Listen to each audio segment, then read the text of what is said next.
আজ জুমার খুতবায় সংক্ষিপ্ত সময়ে বক্তব্যের বিষয় তিনটি।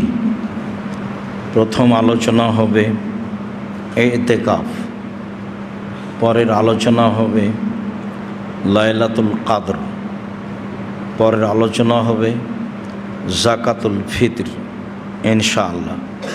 পরবর্তী জুমায় আমরা ঈদুল ফিতর ও ঈদুল আজহা নিয়ে আলোচনা করব ইনশাআল্লাহ।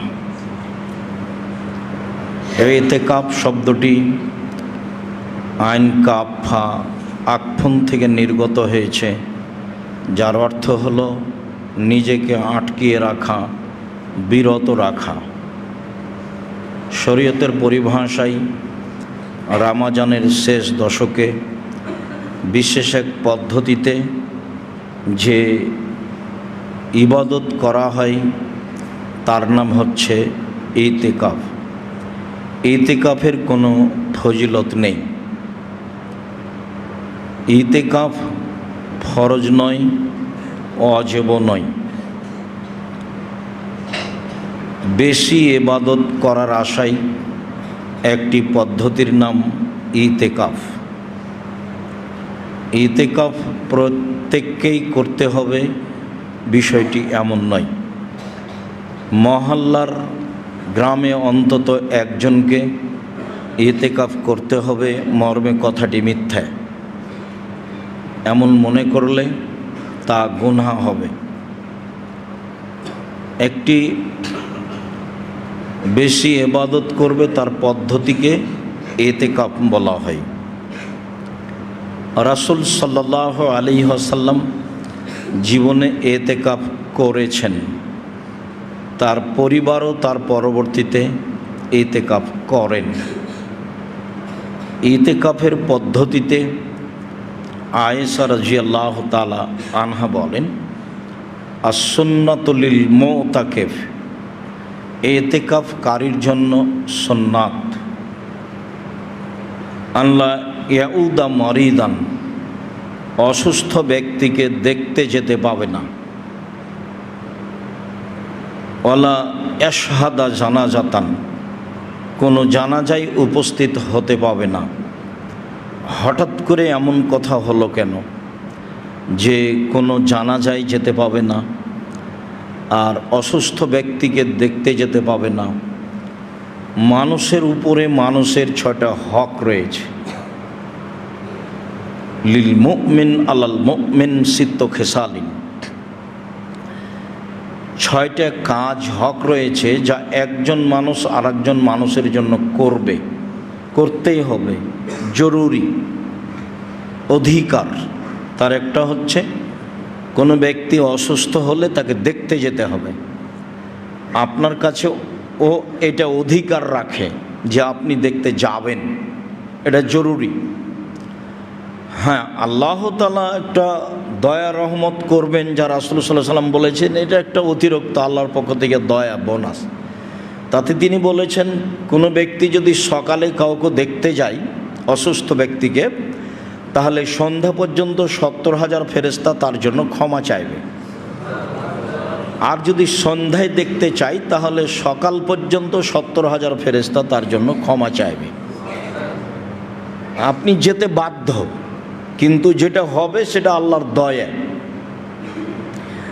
দয়া হলেও আপনাকে যেতে হবে, না হলেও যেতে হবে অসুস্থ ব্যক্তিকে দেখতে। এটা আপনার জিম্মেদারি। তাই এখানে বলা হলো ইতিকাফে এই কাজে যাবে না, যদিও কাজটা জরুরি। জানাজায় উপস্থিত হবে না। রাসূল সাল্লাল্লাহু আলাইহি ওয়াসাল্লাম বলেছেন কেউ যদি জানাজায় উপস্থিত হয় তাহলে 1 কেরাত নেকি, মাটি দেওয়া পর্যন্ত যদি থাকে তাহলে 2 কেরাত নেকি। 1 কেরাত হলো উহুদ পাহাড়ের সমান। আর উহুদ পাহাড় 4 কিলোমিটার প্রশস্ত, 8 কিলোমিটার লম্বা। নিচে যে কত আছে তা মানুষ জানে না। তাহলে অনেক নেকি। জানাজায় যাবেন, মাটি দেওয়া পর্যন্ত থাকবেন, সবাই মিলে দোয়া করলে তা বিদাত হবে, তখন অংশগ্রহণ করবেন না। মাটি দেওয়া শেষে বলবেন আল্লাহুম্মা গফির লাহু ওয়া সাব্বিতহু, বাস ফিরে আসবেন। এই যে এত নেকি, এটা আল্লাহর দয়া, আপনি জানাজায় যেতে বাধ্য। তো এতেকাফ অবস্থায় এই বাধ্য কাজগুলি করা হবে না। এরপরে বলেন অলায়ামাসা ইমরাআতান, পারিবারিক স্ত্রী মিলনে লিপ্ত হতে পাবে না। ওলা ইউবাশিরাহা, তার শরীরের সাথে শরীর মিলাতে পাবে না। ওলা ইখরুজা লিহাজাতিন ইল্লা লিমা লা বুদ্দা মিনহু, জরুরি প্রয়োজন ছাড়া স্থান ত্যাগ করতে পাবে না। তাহলে পেশাব পায়খানা, গোসল জরুরি প্রয়োজন ছাড়া যে জায়গায় থাকছে, মসজিদ, তো মসজিদ পুরোটাই ধরে নিতে পারি আমরা আমাদের শারীরিক সুবিধার জন্য। তো জরুরি প্রয়োজন ছাড়া তার স্থান থেকে যেতে পাবে না, এ কথা রাসূল সাল্লাল্লাহু আলাইহি সাল্লাম বলেন, যা আয়েশা রাদিয়াল্লাহু তাআলা আনহা সুন্নাত বলে ঘোষণা করেন। তিনি আরও বলেন, লা ইতিকাফা ইল্লা বিসিয়ামিন, সিয়াম ছাড়া ইতিকাফ হয় না। ওয়ালা ইতিকাফা ইল্লা বিমসজিদিন জামে, জুমা মসজিদ ছাড়া ইতিকাফ হয় না। অক্তিয়া মসজিদে ইতিকাফ হবে না। কোনো পুরুষ, কোনো মহিলা কোনো বাড়িতে ইতিকাফ করতে পাবে না। কোনো মক্তব ঘরে ইতিকাফ হবে না। অক্তিয়া মসজিদে ইতিকাফ হবে না। সিয়াম ছাড়া ইতিকাফ হবে না। জুমা মসজিদ ছাড়া ইতিকাফ হবে না। 10 দিনের কমে ইতিকাফ হবে না। যেসব মন্তব্য শুনেছেন আলেম ওলামাদের, 1 দিন হলেও ইতিকাফ চলে, 3 দিন হলেও চলে, এর কোনো প্রমাণ নেই। উমর রাদিয়াল্লাহু তাআলা আনহু আল্লাহর নবীকে বলেন, আল্লাহর নবী, আমি কাবা ঘরে একদিন ইতিকাফের মানত মেনেছিলাম। তখন আল্লাহ রাসূল বললেন, ঠিক আছে, তুমি কাবা ঘরে মানত পূর্ণ করে নাও। ওটা হলো মানত, যা করতেই হবে। মানতের নেকি নেই, করতে বাধ্য। যেহেতু মানত পূর্ণ করতেই হবে, কাজেই তোমার মানত ছিল একদিনের ইতিকাফের, সেটা করে নাও। এর অর্থ এই নয় যে 10 দিনের কমে ইতিকাফ চলে, 10 দিনের কমে ইতিকাফ চলে না। সিয়াম ছাড়া চলে না, জুমা মসজিদ ছাড়া চলে না। মহিলারাও ইতিকাফ করতে পারে, জুমা মসজিদে তাদের নিরাপদ ব্যবস্থা থাকলে করতে পারে, কোনো সমস্যা নেই। রাসূল সাল্লাল্লাহু আলাইহি সাল্লামের পরিবারবর্গ ইতিকাফ করতেন। বলছিলাম ইতিকাফ বিষয়টি ভালোভাবে বুঝেছি বলেই আমরা অনুমান করছি, এবং সেভাবেই আমরা আমল করব ও মানুষকে বলবো। বিপরীত মানুষ কিছু বলতে চাইলে তা গ্রহণীয় হবে না। লাইলাতুল কদর, আল্লাহ তাআলা বলেন, ইন্না আনজালনাহু ফি লাইলাতিন মুবারাকা, নিশ্চয় আমি কোরআন মাজিদ মঙ্গলময় বরকতময় রাতে অবতীর্ণ করেছি। ইন্না কুন্না মুনজিরিন, এ দিয়ে আমি মানুষকে সতর্ক করতে চেয়েছি। আমি মঙ্গলময় রাতে কোরআন অবতীর্ণ করেছি, আর এ দিয়ে আমি মানুষকে সতর্ক করতে চেয়েছি। ফিহা কুল্লু আমরিন হাকিম, ফিহা ইউফরাকু কুল্লু আমরিন হাকিম আমরান মিন ইনদেনা, এ রাতে আমার আদেশে প্রতিটি বিষয়ের ফায়সালা অবতীর্ণ করা হয়। এ রাতে আমার আদেশে প্রতিটি বিষয়ে ফায়সালা অবতীর্ণ করা হয়।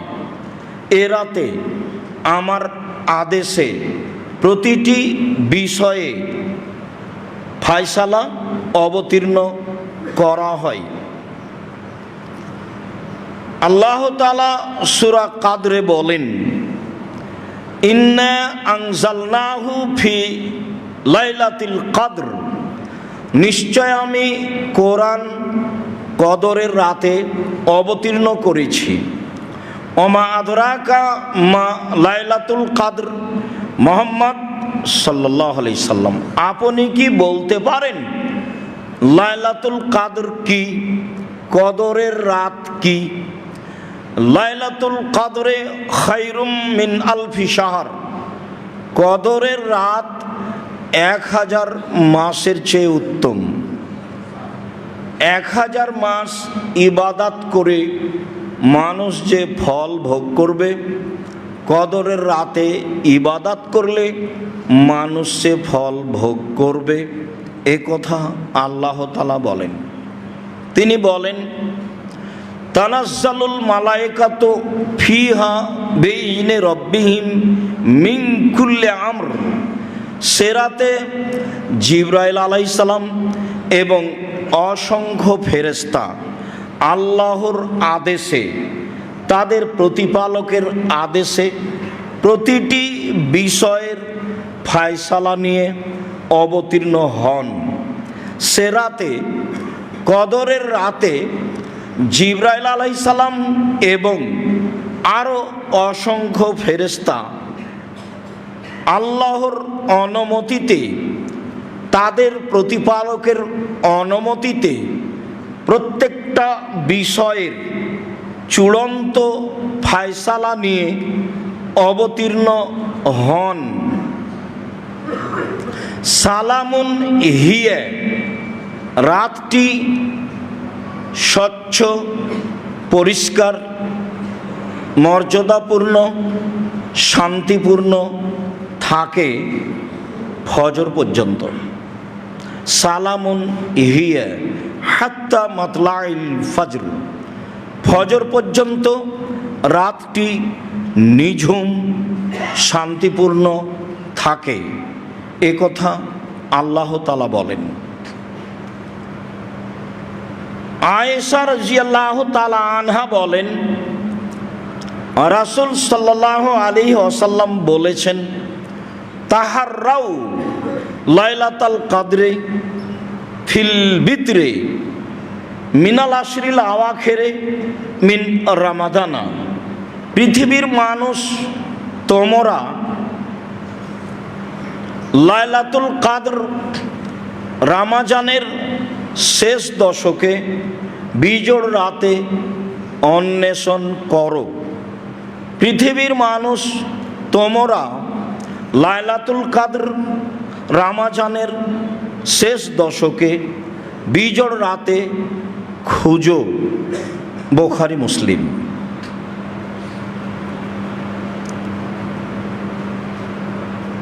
আয়েশা রাদিয়াল্লাহু তাআলা আনহা বলেন, কানান নবী সাল্লাল্লাহু আলাইহি সাল্লাম ইজা দাখালাল আশরু সাদ্দা মিজারাহু, আল্লাহর নবী যখন রমজানের শেষ দশক আসত তখন তিনি শক্ত করে কোমর বেঁধে নিতেন। ও আহিয়া লাইলাহু, সারা রাত জেগে ইবাদত করতেন। ও আইকাজা আহলাহু, আর ইবাদতের জন্য পরিবারকে রাতে জাগাতেন। বুখারী মুসলিম। আয়েশা রাদিয়াল্লাহু তাআলা আনহা বলেন, যখন রমজানের শেষ দশক আসতো তখন মুহাম্মদ সাল্লাল্লাহু আলাইহি সাল্লাম ইবাদতের জন্য শক্ত করে কোমর বেঁধে নিতেন।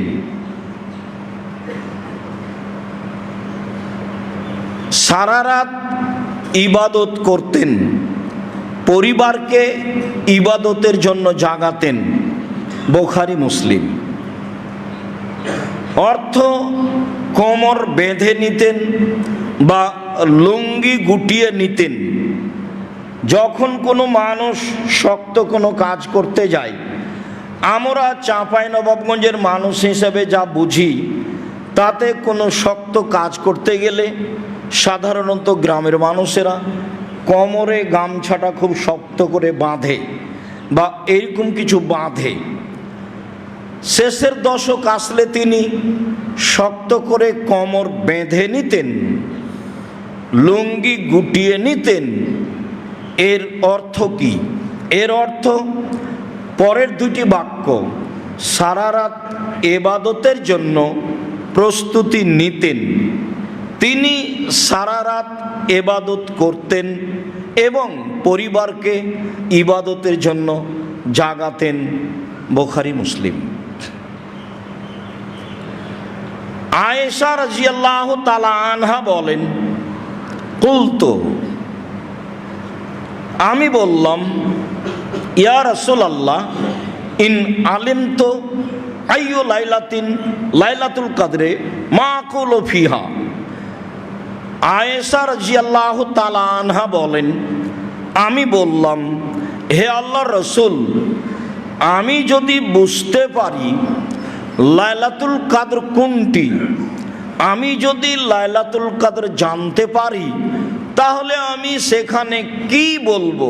মাকুল ফিহা, সেখানে আমি কি বলবো? তখন রাসূল সাল্লাল্লাহু আলাইহি সাল্লাম বললেন, কুলি, তুমি বলো, আল্লাহুম্মা ইন্নাকা আফুবুন তুহিব্বুল আফওয়া, হে আল্লাহ, তুমি ক্ষমাশীল, ক্ষমাকে ভালোবাসো, আমাকে ক্ষমা করো।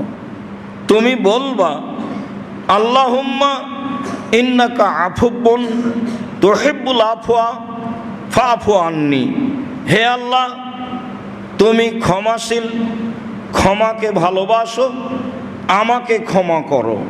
এইটা বলবা। এই কথা, এই দোয়া রাসূল সাল্লাল্লাহু আলাইহি সাল্লাম আয়েশা রাদিয়াল্লাহু তাআলা আনহাকে শিখিয়ে দিলেন। অবগত হচ্ছিলাম লাইলাতুল কদরের করণীয় এবং লাইলাতুল কদরের প্রস্তুতি। আবু হুরায়রা রাদিয়াল্লাহু তাআলা আনহু বলেন, রাসূল সাল্লাল্লাহু আলাইহি ওয়াসাল্লাম বলেছেন, মান কামা লাইলাতুল কদরে ঈমানান ওয়া ইহতিসাবান গফিরা লাহু মা তাকাদ্দামা মিন জামবিহি। যে ব্যক্তি লাইলাতুল কদরে সারা রাতভর ইবাদত করলো, তার অতীতের সব পাপ ক্ষমা করা হলো। ঈমান সহকারে নেকির আশায় সে যদি লাইলাতুল কদর জেগে ইবাদত করে, তাহলে তার অতীতের পাপ ক্ষমা করা হবে বলে রাসূল সাল্লাল্লাহু আলাইহি সাল্লাম ঘোষণা দিয়েছেন। হাদিস বুখারী মুসলিম। আবু হুরায়রা রাদিয়াল্লাহু তাআলা আনহু বলেন, রাসূল সাল্লাল্লাহু আলাইহি ওয়াসাল্লাম বলেছেন, এদা জাআকুম রমাজান, যখন তোমাদের কাছে রমাজান চলে আসে, শাহরুন মুবারাকুন, তা হচ্ছে মঙ্গলময় মাস, তা হচ্ছে বরকতময় মাস, ফিহে লাইলাতুন খায়রুম মিন আলফি শাহর, তাতে একটি রাত রয়েছে যা হাজার মাসের চেয়ে উত্তম। রমজান মাস তোমাদের কাছে এসেছে, আসে। রমজান মাস মঙ্গলময় বরকতময় মাস, তাতে একটি রাত রয়েছে যা হাজার মাসের চেয়ে উত্তম। মান হরেমাল খাইরা কুল্লাহু, যাকে সে রাত হতে বঞ্চিত রাখা হলো, তাকে সব কল্যাণ থেকে বঞ্চিত রাখা হলো। ওয়াফি রিওয়ায়াতিন ফিহা লাইলাতুন, তাতে একটি রাত রয়েছে। ফামান হরেমা খাইরাহা ফা হরেমা কুল্লা খাইরাহ, সেই রাত থেকে যাকে বঞ্চিত করা হলো, তাকে সব কল্যাণ থেকে বঞ্চিত করা হলো। লা ইউহরামু খায়রাহা ইল্লা কুল্লু মাহরুমিন, প্রত্যেক কল্যাণ হতে বঞ্চিত মানুষকেই সেই দিন বঞ্চিত রাখা হয়।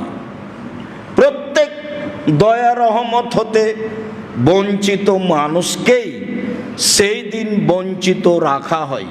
প্রত্যেক দয়া কল্যাণ হতে বঞ্চিত মানুষকেই সে রাতে বঞ্চিত করা হয়। এ কথা মুহাম্মদ সাল্লাল্লাহু আলাইহি সাল্লাম বলেন। হাদিস সহিহ, তিরমিজি, আবু দাউদ। সম্মানিত দিনী ভাই বোন, লাইলাতুল কাদর, লাইলাতুল কাদর একটি অতীব গুরুত্বপূর্ণ মাস, যা আমাদের জন্য ভেবে কিছু আমল করা উচিত। আল্লাহ আমাদের তৌফিক দান করুক আমলের। আল্লাহুম্মা আমিন। আল্লাহুম্মা সাল্লি আলাইহি। আল্লাহ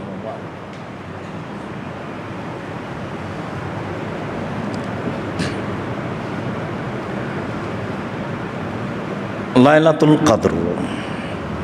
আব্দুল্লাহ ইবনে আব্বাস রাদিয়াল্লাহু তাআলা আনহু বলেন,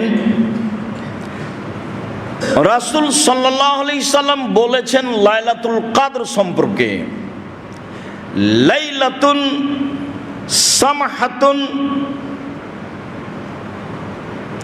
লাইলাতুন সামহাতুন বালজা লা বারিদাতুন ওয়ালা হাররা। লাইলাতুল কদর এমন একটি রাত যা হয় স্বচ্ছ, পরিষ্কার, মর্যাদাপূর্ণ, শান্তিপূর্ণ, নিঝুম। লাইলাতুল কদর তা হয় স্বচ্ছ, পরিষ্কার, শান্তিপূর্ণ, নিঝুম। রাতটি শীত ও গরম থেকে মুক্ত হয়। রাতটি শীত ও গরম থেকে মুক্ত হয়। সে রাত শেষ হলে সূর্যের কিরণ দুর্বল ও লাল বর্ণের হয়। সে রাত শেষ হলে সূর্যের কিরণ দুর্বল ও লাল বর্ণের হয়। সে রাতে সূর্য সকাল করে, তখন তার কিরণ থাকে দুর্বল ও লাল বর্ণের। এ কথা মুহাম্মদ সাল্লাল্লাহু আলাইহি সাল্লাম পরিচয়ে বলেন। জাবের রাদিয়াল্লাহু তাআলা আনহু বলেন, রাসূল সাল্লাল্লাহু আলাইহি ওয়াসাল্লাম বলেন, ইন্নী রাআইতু লাইলাতুল কদরে, আমি মুহাম্মদ সাল্লাল্লাহু আলাইহি সাল্লাম নিজে লাইলাতুল কদর দেখেছি। ওয়া ইন্নী উনসিতুহা, তবে আমাকে ভুলিয়ে দেওয়া হয়েছে সে রাত কোন রাত। ওয়া ইন্নাহা ফিল আশরিল আওয়াখির ফি লায়ালিহা, অবশ্যই হবে তা রমজানের শেষ দশকের রাতে। অবশ্যই তা রমজানের শেষ দশকে রাতে হবে। অবশ্যই তা রমজানের শেষ দশকের রাতে হবে। লাইলাতুন তালকাতুন বালজা লা বারিদাতুন ওয়ালা হাররা, রাত হবে স্বচ্ছ, পরিষ্কার, মর্যাদাপূর্ণ, শান্তিপূর্ণ, নিঝুম। রাত হবে শীত ও গরম থেকে মুক্ত। রাত হবে শীত ও গরম থেকে মুক্ত। তিনি বলেন, কান্না ফিহা কামারান, তা রাত এত উজ্জ্বল হবে মনে হবে যেন চন্দ্র হাসছে। রাত এত উজ্জ্বল হবে মনে হবে যেন চন্দ্র হাসছে। লা ইয়াখরুজু শায়তানুহা হাত্তা ইয়াদিয়াল ফাজর, সে রাতে সকাল পর্যন্ত শয়তান প্রকাশ হবে না। সে রাতে সকাল পর্যন্ত শয়তান প্রকাশ হবে না। অনেক বর্ণনায় এসেছে আমারাতোহা, সে রাতের পরিচয়। তাতলো আশ-শামস, সে রাতে সূর্য উঠবে। সাবিহাতায় ইয়াউমিহা বাইদা, সে রাত হবে খুব পরিষ্কার ঝকঝকে। আর লা শোয়া, সে রাতের সূর্যের কিরণ তেমন ক্ষমতাধর হবে না। সূর্যের কিরণ দুর্বল ও লাল বর্ণের হবে। আবু সাঈদ খুদরি রাদিয়াল্লাহু তাআলা আনহু বলেন, রাসূল সাল্লাল্লাহু আলাইহি সাল্লাম বলেছেন, ইন্নী উরিতু লাইলাতুল কদরে, ইন্নী উরিতু লাইলাতুল কদরে, আমাকে লাইলাতুল কদর দেখানো হয়েছে। আগের বর্ণনায় তিনি বললেন আমি দেখেছি, আর এখানে বলছেন আমাকে দেখানো হয়েছে। তাতে তিনি বলছেন ওয়াইন্নাহা নুসিতুহা, আমি ভুলে গেছি, আমাকে ভুলিয়ে দেওয়া হয়েছে। ওয়াইন্নাহা ফিল আসরিল আওয়াখিরে ফি বিতরিন, তবে অবশ্যই তা রমজানের শেষ দশকে বিজোড় রাতে হবে। তবে অবশ্যই তা রমজানের শেষ দশকে বিজোড় রাতে হবে। তিনি আরো বলেন, ওয়াইন্নি রাআইতু কান্নি আসজুদু ফি তিন নওমাইন, আর সেরাতে আমি যেন নিজেকে দেখছি যে আমি কাদা পানির ওপরে সিজদা করছি। মুহাম্মদ সাল্লাল্লাহু আলাইহি ওয়াসাল্লাম বলছেন, সেরাতে আমি আমাকে দেখছি আমি যেন কাদা পানির ওপরে সিজদা করছি। বর্ণনাকারী আবু সাঈদ খুদরি রাদিয়াল্লাহু তাআলা আনহু বলেন, ওয়াকানা সাকফুল বাইতে জারিদান নাখলে, সেই দিন মসজিদে নববীর ছাদ ছিল খেজুর গাছের ডাল। সেই দিন মসজিদে নববীর ছাদ ছিল খেজুর গাছের ডাল, মানে যা বৃষ্টি হয় তা বাহিরের চেয়ে ভিতরে বেশি পড়ে। মানে ঘটনা আসমানিদের দেখতে যদি চাও, মানে বৃষ্টি হলে গড়ে ঘরের ভিতরেই পড়ে। তো সেই দিন মসজিদে নববীর ছাদ ছিল খেজুর গাছের ডাল। মা নারা ফিস সামায়ে শায়া, সেদিন আমরা আকাশে কোনো মেঘ দেখিনি, রাত ছিল স্বচ্ছ। ফাজাত কাজাতুন, হঠাৎ একটা মেঘ আসলো। ফামতির না, বেশ ভালোই বৃষ্টি হলো। হঠাৎ একটা মেঘ আসলো, খুব স্বচ্ছ ছিল রাত। একটা মেঘ আসলো, ভালোই বৃষ্টি হলো। ফাসাল্লা বিনা রাসূলুল্লাহ সাল্লাল্লাহু আলাইহি ওয়াসাল্লাম, সেই দিন আল্লাহর নবী আমাদেরকে নিয়ে সালাত আদায় করলেন। ফারাইতু আসার আল মাই ওয়া তিনে আলা ওয়াজহিহি, আমি সেদিন রাসূলের কপালে কাদামাটির চিহ্ন দেখেছি। আমি সেদিন রাসূল সাল্লাল্লাহু আলাইহি ওয়াসাল্লামের কপালে কাদামাটির চিহ্ন দেখেছি।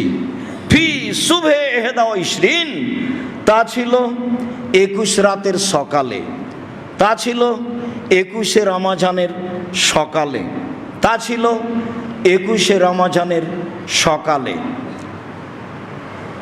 আজকে আমরা রাতটি বারবার ভাবছিলাম, কিন্তু সকাল তা মনে হয়নি। 6:30 7টায় যখন দেখলাম, তখন সূর্য দেখা যায় না। আল্লাহ ভালো জানেন, হয় এ কথাই ঠিক। আমরা নেকির আশায় রাত জাগবো, ইবাদত করব, এটা আমাদের কর্তব্য। আমাদের কর্তব্য করে যাই, আর বলতে চেষ্টা করি অন্য অন্য দোয়া সহ। আয়েশা রাদিয়াল্লাহু তাআলা আনহার বলা দোয়া বলছিলাম, লাইলাতুল কদর। লাইলাতুল কদর একটি গুরুত্বপূর্ণ রাত, যার চিহ্ন রাসূল সাল্লাল্লাহু আলাইহি ওয়াসাল্লাম বলেছেন, যার প্রস্তুতি নিতে রাসূল সাল্লাল্লাহু আলাইহি ওয়াসাল্লাম বলেছেন, নিজেও প্রস্তুতি নিয়েছেন। আজকের খুতবার শেষের অংশ। আব্দুল্লাহ ইবনে উমর রাদিয়াল্লাহু তাআলা আনহু বলেন, ফারাজা রাসূলুল্লাহ সাল্লাল্লাহু আলাইহি সাল্লাম যাকাত আল ফিতরে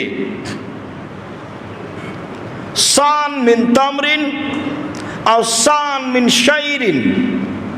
আল্লাহর নবী যাকাতুল ফিতর ফরজ করেছেন একসা খেজুর অথবা একসা জব আলাল আব্দে অল হুররে, দাস দাসী ও স্বাধীন মানুষের উপরে,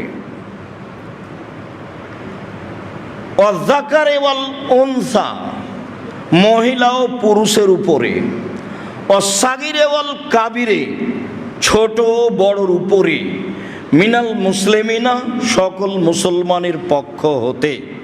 বুখারী মুসলিম। অন্য এক বর্ণনায় এসেছে আলা কুল্লি নাফসিন মিনাল মুসলিমিনা, প্রত্যেক মুসলমানের আত্মার উপরে।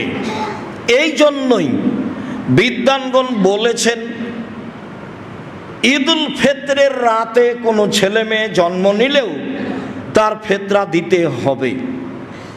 যদিও ফিতরার লক্ষ্য উদ্দেশ্য তাকে ভুল ত্রুটি থেকে মুক্তি করা, কিন্তু বিবরণে বোঝা যায় একাধিক সহিহ হাদিসের মাধ্যমে মুসলিম গ্রন্থে এসেছে প্রত্যেক আত্মাকেই যাকাতুল ফিতর দিতে হবে। মহিলা পুরুষ, ধনী গরিব, দাস দাসী, স্বাধীন পুরুষ নারী, মানুষ ফকির ভিক্ষুক, ফকির মিসকিন, ধনী গরিব, পুরুষ নারী, সবাকেই যাকাতুল ফিতরা দিতে হবে, দিতে বাধ্য। তিনি বলেন, ও আমার বেহা আন্তুয়াদ্দা কাবলা খরুজিন নাস ইলা সালাহ, ঈদের মাঠে যাওয়ার পূর্বে তা বের করতে হবে। ঈদের মাঠে যাওয়ার পূর্বে তা বের করতে হবে। 15 দিন আগে বের করার কোনো প্রশ্নই আসে না। 27শে রমজানে, 25শে রমজানে ফিতরা বের করার কোনো প্রশ্নই আসে না। অবশ্যই সুন্নাত যা আগে থেকে করে আসছিলেন ঈদের দিন সকালে। নিতান্তই সাহাবী থেকে প্রমাণিত হয় যে একদিন বা 2 দিন আগে 29 বা 30শে রমজান করা যায়। এটাই সুন্নাত যে ঈদের মাঠে যাওয়ার পূর্বেই তা বের করতে হবে। আব্দুল্লাহ ইবনে আব্বাস রাদিয়াল্লাহু তাআলা আনহু বলেন, রাসূল সাল্লাল্লাহু আলাইহি সাল্লাম ফারাজা যাকাতাল ফিতরে, যাকাতুল ফিতর ফরজ করেছেন। যাকাতুল ফিতর তিনি ফরজ করেছেন সকল মুসলিম নারী পুরুষের উপরে। তো মাতাল্লি অতহরাতান লিসায় মিনাল লাগবে ওয়া রাফাসে অত মাতাল্লিল মাসাকিন, অবশ্যই তা মুসলিম পুরুষ নারীকে তার অহেতুক কথা ও মন্দ কাজকর্ম থেকে পবিত্র করার লক্ষ্যে। সেম থেকেছে, অপছন্দ কথা ও কর্ম বলে ফেলেছে, তাকে পবিত্র করার জন্যই ফিতরা ফরজ করা হয়েছে।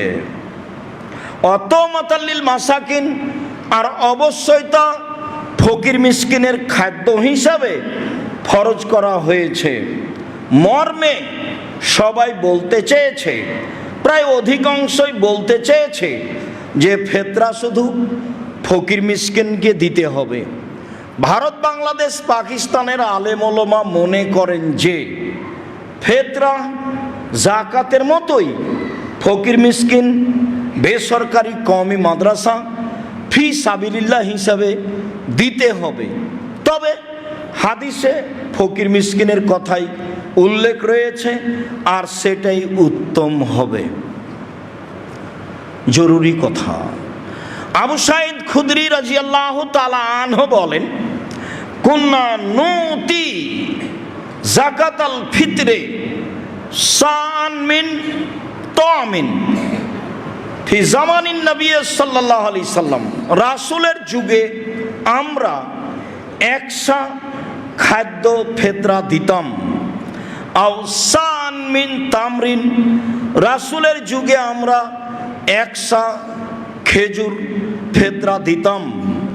আও সান মিন শাইরিন, রাসূলের যুগে আমরা একসা জব ফেতরা দিতাম। অসান মিন জাবিবিন, একসা শুখা আঙ্গুর কিশমিশ ফেতরা দিতাম। অসান মিন আকেতিন, রাসূলের যুগে আমরা একসা পনির ফেতরা দিতাম। হাদিস সহিহ। লম্বা বিবরণে বোঝা যায় মানুষ যা খাদ্য খায় সেটাই ফেতরা দিবে, এটাই উত্তম হবে। চলন্ত যেটা ভালো সেটাই ভালো হবে।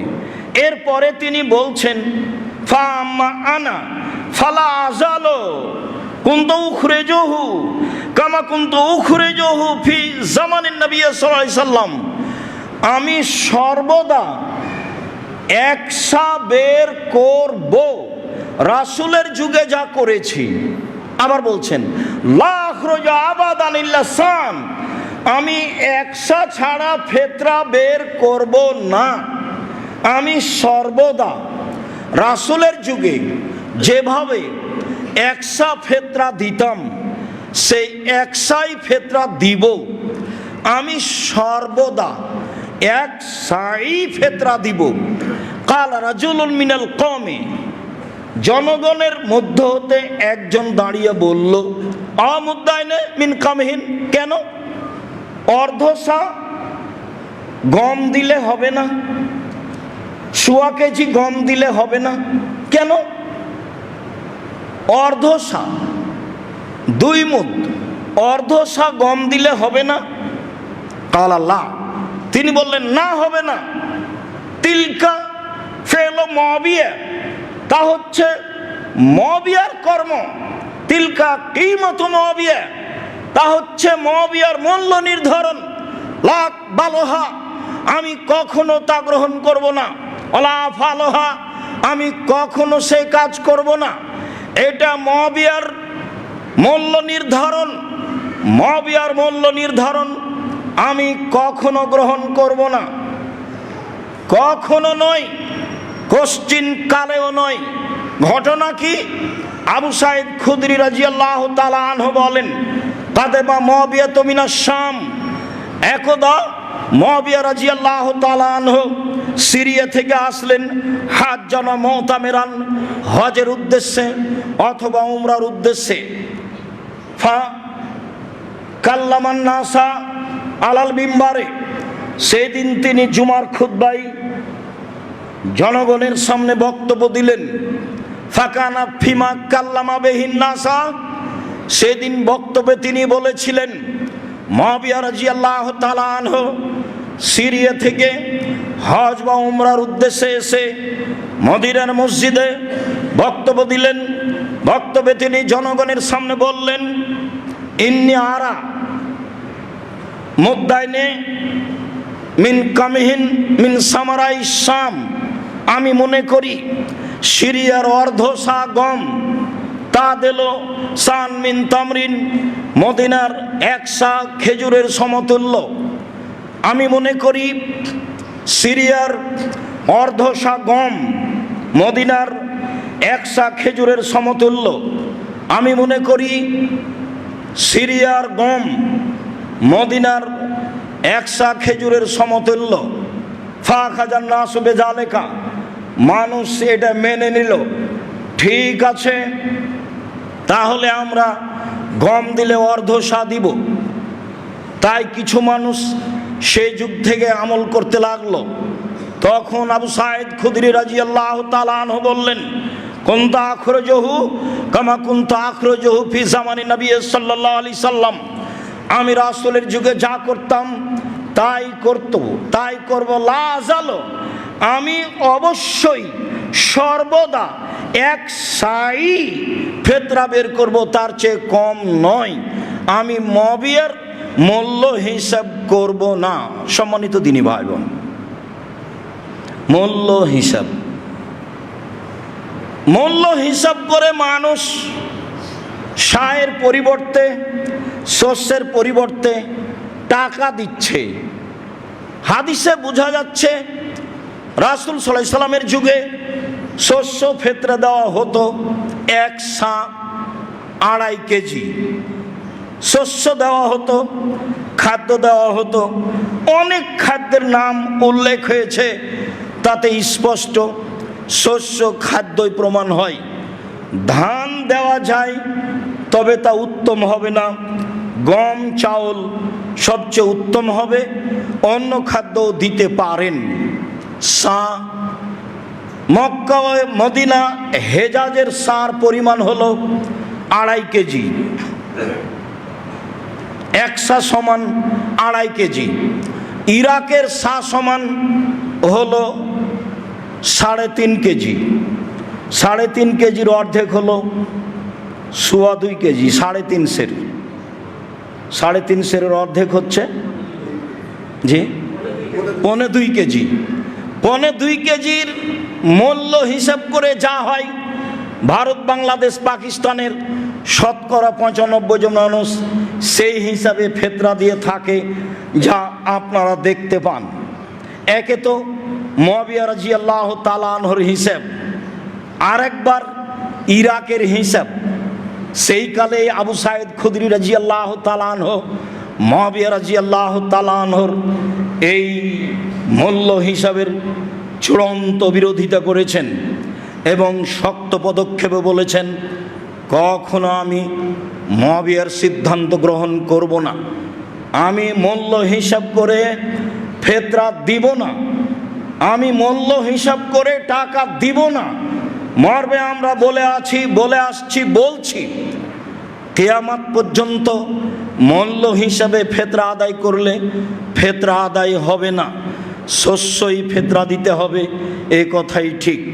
সারা দুনিয়ার মানুষ যদি মূল্য হিসাবে 3.5 কেজির অর্ধেককে মূল্য হিসাব করে ফেতরা দেয়, সারা দুনিয়ার মানুষই রাসূল সাল্লাল্লাহু আলাইহি সাল্লামের সুন্নাতকে উপেক্ষা করে চলবে। যারা অর্ধসা হিসাব করে মূল্য বের করে, তাদের এই মন্তব্য কর্ম শরীয়তকে না মানার শামিল। রাসূল সাল্লাল্লাহু আলাইহি সাল্লাম এই কাজ করেননি। সাহাবী আবু সাঈদ খুদরি রাদিয়াল্লাহু তাআলা আনহু, বিশিষ্ট সাহাবী, এই চিন্তা মতবাদের তীব্র বিরোধিতা করেছেন। সেখানে আমরা ইরাকের সা ধরি কি করে? সেখানে আমরা অর্ধসা হিসাব করে মূল্য ধরি কি করে? আপনাদের জন্য ভালো হবে কখনো মূল্য হিসাব না করা। রাসূলের সুন্নাতের প্রতি আমল করো। তো ঈদের মাঠে যাওয়ার পূর্বেই ফেতরা বের করবেন 2.5 কেজি। 1 সা সমান 2.5 কেজি মাথা পিছু। কারো হিসাবে 1 সা সমান 202 কেজি 400 গ্রাম হতেও পারে। কারো হিসাবে 1 সা সমান 2 কেজি 600 গ্রাম হতেও পারে। কেউ যদি সরাসরি এখন মক্কা মদিনা থেকে সা নিয়ে এসে মেপে দেয়, সেইটা যে শরীয়তের বিরোধী হবে তা আমরা মনে করি না। কেননা সেটা একটা পাত্রের কথা উল্লেখ রয়েছে। সেই পাত্রে চাউল কিছু কম বেশ হতেই পারে। আর যারা বলছে সেই কালের একটি পাত্র সা আমরা পেয়েছি, এইটা কতদূর সত্য সেইটা আমি নিশ্চিত আপনাকে বলতে পারি না। তবে আপনি যদি মনে করেন এখন মক্কা মদিনায় সবাই যাচ্ছে আসছে, একটা সা কিনে নিয়ে আসি, বা যারা কিনে নিয়ে এসে সেইখানে আপনি 1 সা চাউল দেন, সমস্যা নেই। 1 সা গম দেন, তাতে সমস্যা নেই। যদি আমরা মূল্য হিসাব করি খেজুরের, তাহলে এইবার যারা মূল্য হিসেবে ফেতরা দিচ্ছেন তাদের একটু বলে রাখি, একটু কথাটা উল্টে ধরেন না। সেই কালে মদিনায় গমের দাম ছিল বেশি, খেজুরের দাম ছিল কম, আজকে তো মাশাআল্লাহ খেজুরের দাম অনেক বেশি। 2.5 কেজি দামি খেজুরের মূল্য যা, সেই মূল্য দিয়ে যত গম আসে কিনে দেন না, ভালো হয়।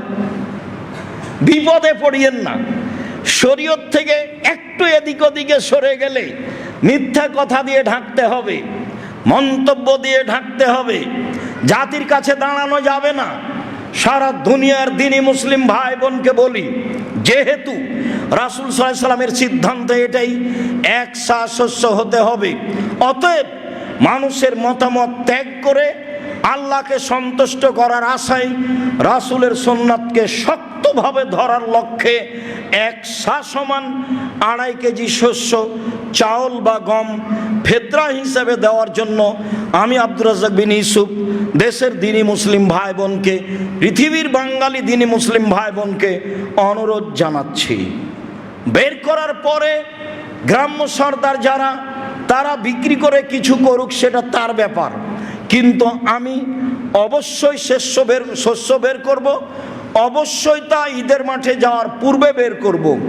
অবশ্যই যদি মনে করি জরুরি কারণে একটু আগে, তাহলে 1 দিন বা 2 দিন আগে, তা 28শে রমজানের নয়, তা 25শে রমজানের নয়, তা 27শে রমজানের নয়।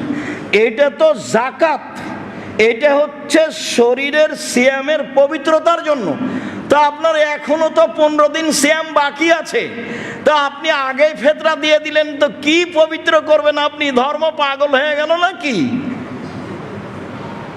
ধর্ম পাগল নয়, ধর্ম একজনের কথা দিয়ে চলে, যার নাম মুহাম্মদ সাল্লাল্লাহু আলাইহি সাল্লাম। সম্মানিত দিনী ভাই বোন, ফেতরার বিষয়টি ভালোভাবে দেখার জন্য আমি আন্তরিকভাবে অনুরোধ জানাচ্ছি। আব্দুর রাজ্জাক সাহেব, কেউ যদি ফেতরা না নেয় কি করব? কেউ যদি না নেয় ফেলে দিন। ফেলে দিবেন কেন? গরিব মিসকিন আছে না, হয় জামিয়া সালাফে পাঠিয়ে দিন। একটা পথ বললাম আপনাকে, যে সেই কথা ভান করে রাসূলের সুন্নাতকে উপেক্ষা করা যাবে না, এইটা আপনাকে আমি আন্তরিকভাবে মনে রাখার জন্য অনুরোধ জানাচ্ছি। অবশ্যই ইতিকাফ কোনো জরুরি বিষয় নয়, অবশ্যই মহল্লার একজনকে না একজনকে ইতিকাফে থাকতে হবে, নইলে গ্রামবাসী ক্ষতিগ্রস্ত হবে। কথাটা একেবারেই মিথ্যে, ডাহা মিথ্যে কথা ধর্মে জনগণ ছড়াচ্ছে। ইতিকাফ জরুরি নয়, ইতিকাফ ফরজ নয়, ইতিকাফ ওয়াজিব নয়। ইতিকাফ অবস্থায় জানাজায় যেতে পাবে না, ইতিকাফ অবস্থায় অসুস্থ মানুষকে দেখতে যেতে পাবে না, ইতিকাফ অবস্থায় পারিবারিক বিষয়টি ঘটাতে পাবে না, ইতিকাফ অবস্থায় জরুরি প্রয়োজন পেশাব পায়খানা ছাড়া বাইরে যাওয়া যাবে না, ইতিকাফ জুমা মসজিদ ছাড়া চলে না, ইতিকাফ সিয়াম ছাড়া চলে না, ইতিকাফ 10 দিনের কমে চলে না, 5 দিন 3 দিন ইতিকাফ চলে মর্মে কথাটি শোনা গেলে ভুল হয়ে আছে। উমর রাদিয়াল্লাহু তাআলা আনহু ইতিকাফ করেছিলেন একদিন কাবা ঘরে, তা ছিল মানত। মানত পেশ করে বিধানের পরিবর্তন ঘটানো যায় না, অতএব মক্তবে ইতিকাফ চলবে না। মহিলারাও বাড়িতে ইতিকাফ করতে পারে না, জুমা মসজিদ ছাড়া ইতিকাফ হয় না। লাইলাতুল কদর ধরার জন্য প্রাণপণে জীবন বাজি রেখে চেষ্টা চালিয়ে যেতে হবে। শেষের 10 রাত ভালোভাবে ইবাদত করার চেষ্টা করতে হবে, লম্বা সময় ধরে 8 রাকাত সালাত আদায় করতে হবে। আয়েশা রাদিয়াল্লাহু তাআলা আনহা বলেন, লা তাসালান তুলিহিন্না ওয়া হুসনিহিন্না। আল্লাহর নবী 8 রাকাত তারাবি পড়লেন, জিজ্ঞাসা করো না তুমি তা ছিল কত লম্বা, তা ছিল কত সুন্দর। জিজ্ঞাসা করো না তুমি তা ছিল কত লম্বা, তা ছিল কত সুন্দর। জিজ্ঞাসা করো না তুমি তা ছিল কত লম্বা, তা ছিল কত সুন্দর। নিজের শক্তি সামর্থ্য অনুযায়ী লম্বা সময় ধরে দাঁড়িয়ে থেকে, লম্বা সময় ধরে রুকুতে থেকে, লম্বা সময় ধরে সিজদায় থেকে 4 রাকাত পড়তে হবে। তারপরে লম্বা সময় ধরে তাসবিহ তাহলিল জিকির আজকার, হাত তুলে দোয়া, কান্নাকাটি, ক্ষমা। এরপরে আবারও 4 রেখাত লম্বা সময় ধরে, তারপরে 3 রেখাত ভিতর, তার নাম হলো রাত জাগা। চাঁপাই নবাবগঞ্জে মানুষেরা এক জায়গায় হয়ে সবাই মিলে গল্প করে, মাঝে মধ্যে খায় আর রাত জাগে। এইটা রাত জাগা নয়, এটা একটা মিথ্যা প্রথা।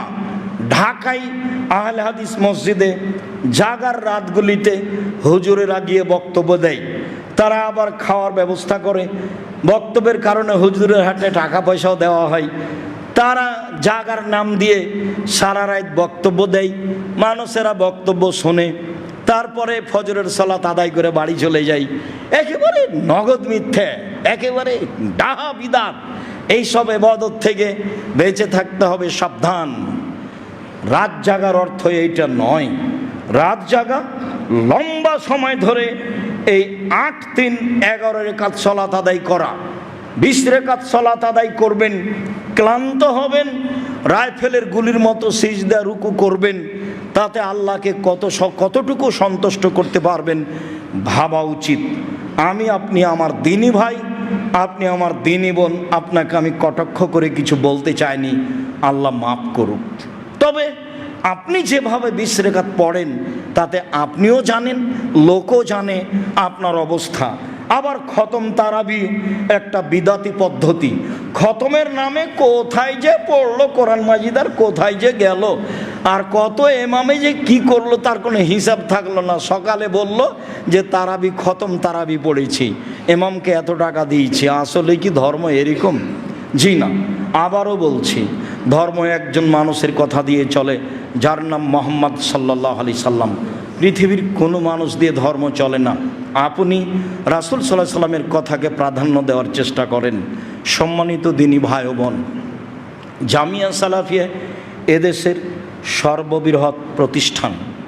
জামিয়া সালাফিয়ায় প্রায় 5000-এর বেশি ছেলে মেয়ে পড়াশোনা করে, প্রায় 300 জনের অধিক শিক্ষক শিক্ষিকা অবস্থান করেন, প্রায় 40 থেকে 45 লক্ষ টাকা মাসে বেতন লাগে, প্রায় 500-র অধিক এতিম অসহায় ছেলে মেয়ে রয়েছে, যার দায়ভার আপনারাই বহন করে থাকেন।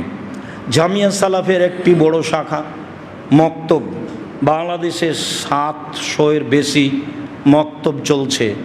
700-র বেশি মক্তব চলছে।